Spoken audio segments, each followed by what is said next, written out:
जब हम महापुरुषों की ज़िंदगी देखते हैं तो कई एग्जाम्पल्स हमारे सामने आते हैं। संत दर्शन सिंह जी महाराज ने ज़्यादा नूर में कई महापुरुषों की टीचिंग्स को अपने शेरी के रूप में दिखाया है, दर्शाया है। संत दर्शन सिंह जी महाराज जब भगवान महावीर के बारे में फरमाते हैं तो उन्होंने लिखा है, वो फरमाते हैं कि दवा ज़िंदगी की बताते हैं वीर। महावीर को वीर करके पुकारा उन्होंने कि दवा ज़िंदगी की बताते हैं वीर, अहिंसा का रास्ता दिखाते हैं वीर। कि जो दुनिया का दुख दर्द है उसको ठीक कैसे कहें, उसकी दवा क्या है, वो हम भगवान महावीर की ज़िंदगी के ज़रिए पा सकते हैं। और अहिंसा का रास्ता उन्होंने अपनाया कि किसी को कोई दुख दर्द ना हो। हम सोचते हैं अहिंसा किसी को मारना है, पिटाई करना है, लेकिन अहिंसा शारीरिक रूप में तो इंसान करता है, एक्शन से करता है, लेकिन लफ्ज़ों से, बोल से भी कर सकता है और विचार से भी कर सकता है। तो एक ऐसी ज़िंदगी जीना जिसमें किसी को कोई तकलीफ़ ना पहुँचाएं, किसी की हिंसा ना करें, कि अहिंसा का रास्ता दिखाते हैं वीर, जियो और जीने दो संसार को, मोहब्बत की बातें सिखाते हैं वीर। कि बेसिस क्या है, मोहब्बत, प्यार, प्रेम, डिवाइन लव। अगर वो होगा तो अहिंसा भी आएगी, अगर वो होगा तो शांति भी आएगी, अगर प्रभु के लिए प्रेम होगा तो आध्यात्मिक जागृति भी होगी। संत दर्शन सिंह जी महाराज बार बार जब भी किसी से मिलते थे यही फरमाया करते थे कि आपकी आंखों में मैं अपने सद्गुरु और प्रभु के दर्शन कर रहा हूँ। ऐसे वो क्यों कहा करते थे? क्योंकि उनके अंदर इतना प्रेम था कि हम सब की ओर जब वो ध्यान देते थे तो हमारा बाहरी रूप नहीं, हमारे अंदरूनी रूप को देखा करते थे। अंदरूनी रूप हमारा आत्मिक है, प्रभु से एक में एक है। हम आत्मा है, प्रभु का अंश है। और इसीलिए यहाँ फरमा रहे हैं कि मोहब्बत की बातें सिखाते हैं वीर, कि भगवान महावीर का रास्ता प्रेम का रास्ता है। वो प्रेम जो इंसान के अंदर प्रभु के लिए हो, वो प्रेम जिसकी खुशबू दूर दूर तक जाती है और उसकी खुशबू का आनंद कई लोग लेते हैं। वो प्रेम जो सिर्फ इंसान से इंसान तक का ना हो, इंसान से हर एक जीव की ओर हो, चाहे कोई पशु है, चाहे कोई पक्षी है, चाहे कोई और जीव हो। वो तब जागृत होता है जब अपने अंदर प्रभु के लिए प्रेम जागृत हो। और आगे भगवान महावीर की ज़िंदगी की टीचिंग समझाते फरमा रहे हैं, ये वीर का पैगाम ज़माने को सुना दो, ये वीर का पैगाम ज़माने को सुना दो, दुर्बल को महावीर, दुर्बल को महावीर बनाती है हिंसा। कि जिसको हम सोचते हैं कि ये इंसान दुर्बल है, इसमें कोई शक्ति नहीं, हम लोग सोचते हैं वही बहुत बलवान है जो लड़ाई झगड़ा करता है। लेकिन उससे ज़्यादा बलवान वो है जो कहता है मैंने लड़ाई झगड़ा नहीं करना। एक वाक़या है कि कोई पीस कॉन्फ्रेंस चल रही थी, तो वहाँ पे बड़ी डिस्कशन होगी कि पीस कैसे होना चाहिए, कैसे शांति होनी चाहिए। तो गर्मा गर्मी जब डिस्कशन होती है, थोड़ी गर्मा गर्मी भी हो जाती है, तो गर्मा गर्मी बढ़ गई, चाहे थी पीस कॉन्फ्रेंस। तो एक कहता है मैं तो पीस इतना चाहता हूँ, उसके लिए मैं लड़ाई करने को तैयार हूँ, I am ready to fight for peace. तो दूसरे ने कहा ओहो ये तुम क्या कर रहे हो, हम शांति चाहते हैं, उसके लिए लड़ाई थोड़ा ना करेंगे। अगर शांति चाहिए तो हम खुद तो शांत रहें। तो बलवान वो है जो लड़ाई झगड़े के सामने शांत हो पाए। झगड़ा तो हर इंसान कर सकता है, हर एक को बहुत इंसान है झगड़ा करना, इधर झगड़ा करो, उधर झगड़ा करो, ये करो, वो करो। लेकिन जो झगड़े के सामने शांत रहे वही सच्चा बलवान है, जो अपने गुस्से को ठंडा कर पाए। महात्मा बुद्ध फरमाया करते थे कि strong man is one who can control his anger, के सबसे बलवान वो है जो अपने गुस्से को रोक पाता है, जो अशांति क्रिएट नहीं करता लेकिन शांत हो जाता है। वही अहिंसा का रास्ता है। महात्मा बुद्ध के बारे में जब संत दर्शन सिंह जी महाराज ने लिखा तो कितनी नाजुकता तक संत दर्शन सिंह जी महाराज चीज़ें कह गए हैं। ये जब तक हम उन्होंने क्या लिखा उसकी गहराई तक नहीं जाते हमारे को समझ में नहीं आता। हम लोग तो ज़िंदगी ऐसे जीते हैं जैसे सुबह उठे ये करना है वो करना है वो करना है और लगे रहते हैं, कुछ केयर नहीं करते क्या हो रहा है क्या नहीं हो रहा, किसको हम तकलीफ दे रहे हैं, दुख दर्द दे रहे हैं, क्या करें। हम कहते मैंने ये करना है, तो जो मैंने करना है मैं करता जा रहा हूँ करता जा रहा हूँ करता जा रहा हूँ। तो संत दर्शन सिंह जी महाराज जब भगवान बुद्ध के बारे में फरमा रहे थे तो उन्होंने ये बताया कि इस धरती पे जो हम जी रहे हैं, हम हर समय सांस लेते हैं,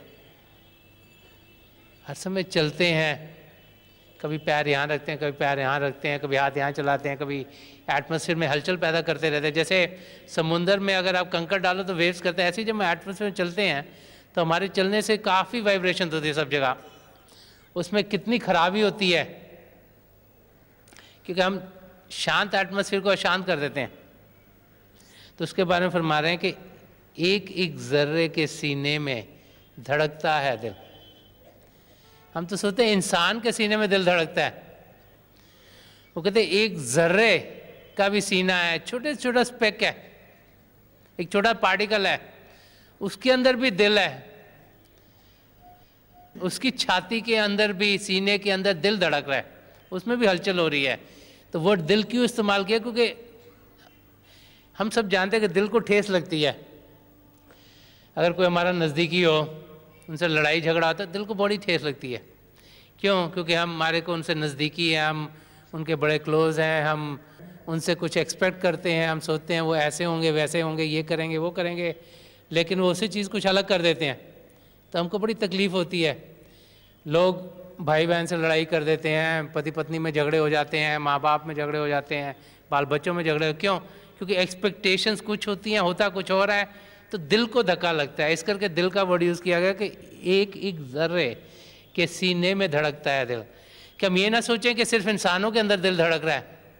जैसे चलते भी हैं, यहाँ पे पैर रखा, उधर भी पता नहीं कितने छोटे छोटे छोटे पार्टिकल्स के दिल हैं जिसको हमने कुचल दिया। कि एक एक जर्रे के सीने में धड़कता है दिल, सांस लेती है फ़ज़ा, खाक भी जान रखती है। कि जो एटमॉस्फेयर है ये भी सांस ले रही है, जैसे हम सांस ले रहे हैं, हम सांस ना लें तो हम मर जाते हैं। अगर ब्रीथिंग बंद हो जाए तो हम कहते हैं ये इंसान चल बसा।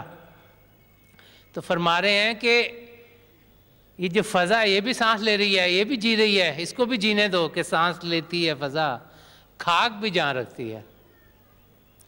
खाक वो जिसे पैर के नीचे इंसान रखता है, जो ज़मीन है, जो मिट्टी है, जिसे हम कुछ समझते नहीं कि वो भी जान रखती है, उसके अंदर भी जान है। कि कदम आहिस्ता उठाओ कि ना दिल दुख जाए। कि जब दुनिया में हम जी रहे हैं, यहाँ चल रहे हैं, कुछ कार्य कर रहे हैं, किसी से मिलते हैं, किसी से बातचीत करते हैं, सुबह से रात तक कार्य में लगे रहते हैं, तो कदम आहिस्ता उठाओ कि प्रेम से ज़िंदगी जिए। अगर प्रेम से नहीं जिएंगे और किसी का फिक्र नहीं करेंगे और जो दिल में आएगा करते रहेंगे तो हम तकलीफ़ें ही तकलीफ़ें पहुँचाते रहेंगे सब जगह, और दुख दर्द ही सबको देते रहेंगे।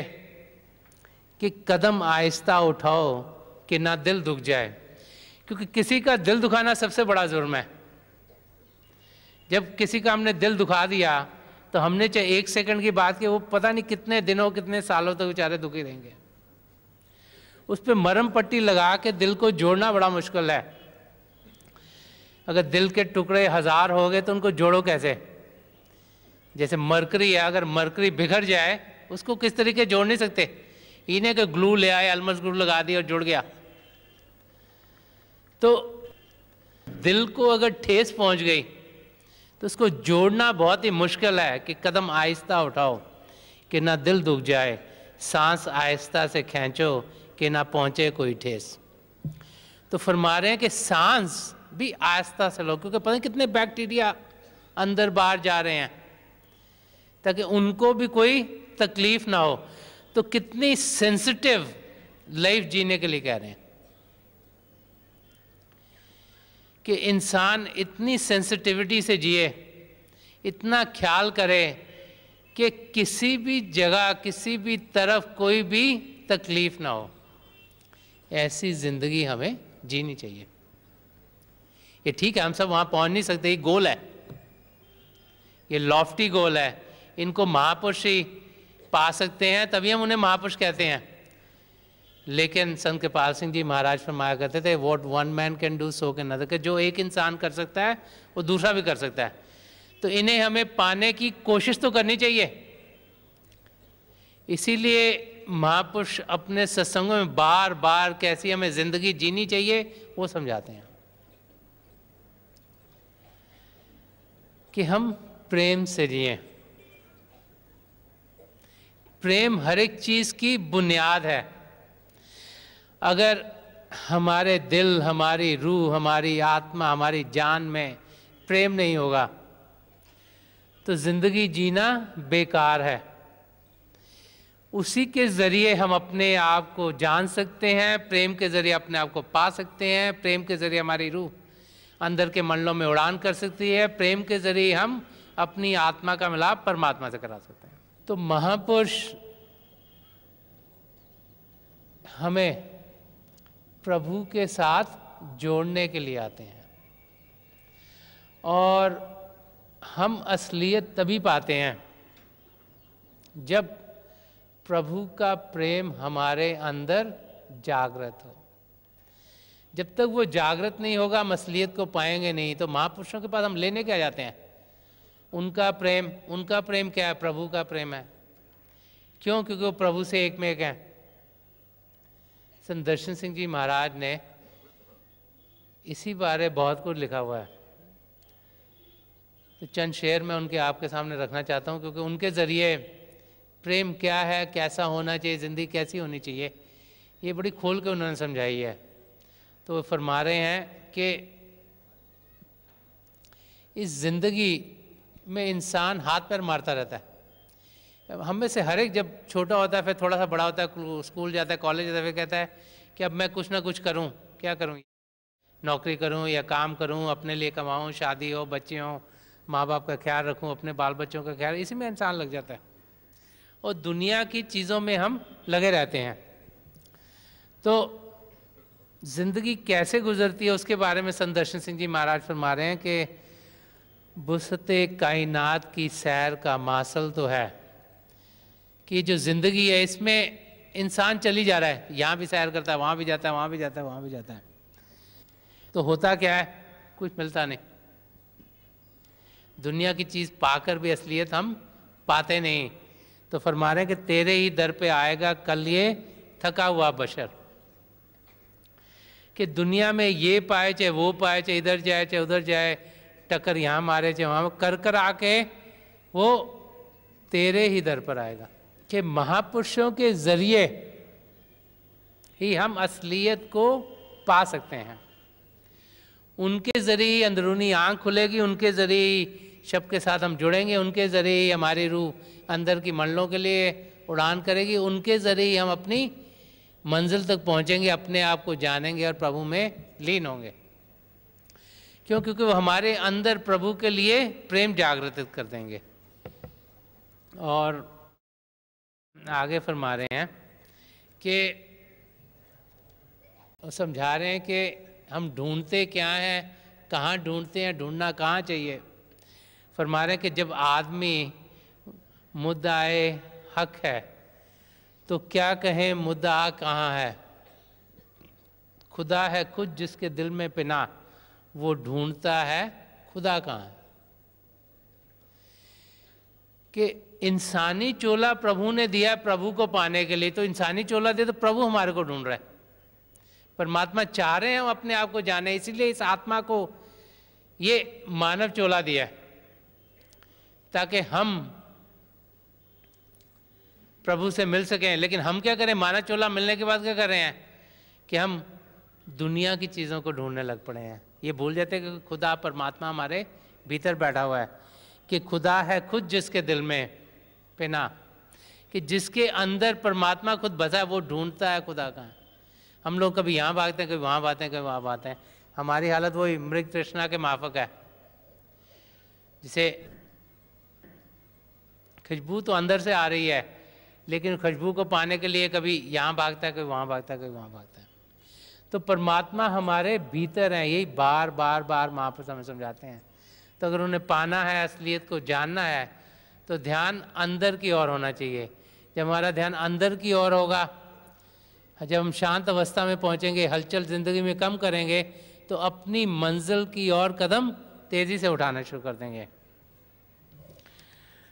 और वो फरमा रहे हैं कि खुदा कहाँ पर है, कहाँ पाना, उसके बारे में फरमा रहे हैं कि निया है तकमीले खुद शानाशी में जलवा है खुदा शानाशी, कि इंसान के अंदर ही परमात्मा को पाया जा सकता है, कि जो अपनी हस्ती से बेखबर है वो आपसे आशना कहाँ है, कि जो अपने आप को नहीं जान पाया, जो अपनी हस्ती से बेखबर है वो आपको नहीं जान सकता।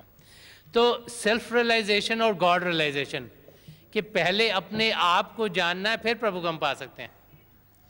अगर हम अपने आप को ही नहीं जाने हम कौन है, अपने आप को कुछ और समझते रहे, हमें रूह, हमें आत्मा, अपने आप को हम शरीर समझते रहे, मन समझते रहे, दिमाग समझते रहे, तो फिर हम प्रभु को कैसे पाएंगे? क्योंकि जब तक अपने आप को सही रूप में नहीं जानेंगे तब तक परमात्मा को हम पा नहीं सकते। और ज़िंदगी क्या, उसके बारे में फरमा रहे हैं कि ज़िंदगी ख्वाब मुसलसल के सिवा कुछ ना सही, इसकी ताबीर तो दर्शन को बता दे सकी, कि ज़िंदगी एक लगातार चलने वाला स्वप्न है। हम लोग ड्रीम स्टेट में हैं, तो उससे निकलना कैसे है? जागृति जब तक नहीं होगी तो स्वप्न में तो हर एक चीज़ ही असली दिखाई देती है। एक राजा था, उसको स्वप्न आया कि वो गरीब हो गया, सारी राजधानी लुट गई, सारे पैसे लुट गए, खाने को चीज़ नहीं मिल रही, तो स्वप्न में ही था और दुखी हो ही जा रहा है, दुखी हो ही जा रहा है। क्योंकि जब अमीर आदमी वो गरीब हो जाए उसको बड़ा दुख होता है, क्योंकि वो उस अवस्था में जी नहीं सकता। तो राजा रो ही जा रहा है, दुख से भरा हुआ है कि मैं गरीब हो गया, मेरे पास खाने के लिए नहीं है, मेरे पास ये नहीं है, मेरे पास वो नहीं है। तो उसके वजीर ने उसको जगाया, तो राजा कह रहा ओह अनर्थ हो गया, अनर्थ हो गया, कुछ खाने को नहीं मिल रहा। तो उन्होंने कहा नहीं नहीं आप ठीक हो। कहा नहीं नहीं मेरा तो सब कुछ लुट गया। तो उन्होंने खड़ा करा, शीशे में शक्ल दिखाई, वही पोशाक पहनी, कही भाई तुम यही हो। तो जब हम स्वप्न ले रहे होते हैं हम असलियत से कहीं दूर होते, वही हालत हमारी है। हम राजा के माफक हैं, क्यों? क्योंकि हमारे अंदर प्रभु बस रहा है। हम भिखारियों के माफक भागते हैं, कभी इससे मांगते हैं, कभी उससे मांगते हैं। तो असलियत क्या है? वो हमारे भीतर है। राजा होते हुए भिखारियों की जिंदगी हमने नहीं जीनी है, यही महापुरुष समझाते हैं कि जो राजा है उसको उस किस्म की जिंदगी जीनी, क्योंकि हमारे अंदर सब कुछ है। ध्यान थोड़ा अंदर की ओर करें, खुशियों को पाएं, तो मालूम होगा कि हमारे भीतर क्या है। क्योंकि परमात्मा आसमान में नहीं, हम सबके अंदर है। सिर्फ ध्यान बाहर की दुनिया से हटा के अंदर की ओर करना है। और ज़िंदगी कैसी इंसान जिए ताकि सुनहरे लफ्ज़ों में लिखा जाए, उसके बारे में संदर्शन सिंह जी महाराज ने फरमाया। क्योंकि सुनहरे लफ्ज़ों में ज़िंदगी लिखने का क्या मतलब कि ये अपनी मंजिल तक पहुंच गया। हम तो उसी को याद करते हैं। लाखों करोड़ों लोग आते हैं ज़िंदगी में, जीते हैं, मरते हैं, चले जाते हैं, उनको कौन याद करता है? याद किसको करता है? जिसने कुछ पाया, जिसने कुछ कमाया। तो फरमा रहे हैं कि लिखेगी आब ज़र से ज़िंदगी कल तेरा अफसाना, कि सुनहरे लफ्ज़ों में तुम्हारे जो ज़िंदगी है उसके बारे में तुम कैसे जिए, वो जो अफसाना है तुम्हारी ज़िंदगी का जीने का, वो लिखा जाएगा कि गुज़र भी जा जहाने रंगे बू से बेनियाज आना, कि इस ज़िंदगी में से तुम गुज़र जाओ अटैचमेंट किए बगैर। तो जितना ज़्यादा अपने आप को दुनिया की चीज़ों से अटैच करें उतना प्रभु से दूर होते जाएंगे। तो संत दर्शन सिंह जी महाराज फरमा रहे हैं कि अगर अपने ज़िंदगी के मकसद को पाना, अगर चाहना है कि तुम्हारा अफसाना ज़िंदगी तुमने कैसे गुजारी सुनहरे अक्षरों में लिखा जाए, तो इस ज़िंदगी डिटैचमेंट के ज़रिए जियो। दुनिया में किसी चीज़ से भी लगाव मत करो। अगर लगाव करना है तो वो प्रभु के साथ होना चाहिए, परमात्मा के साथ होना चाहिए। अगर दुनिया की चीज़ों के साथ लगाव करोगे तो दुख ही दुख, दर्द ही दर्द तुम्हारी ज़िंदगी में आता रहेगा। तो कोशिश ये करो कि अपना ध्यान प्रभु की ओर करो और ये जो माया का जाल है इसमें ना फंसते चले जाओ।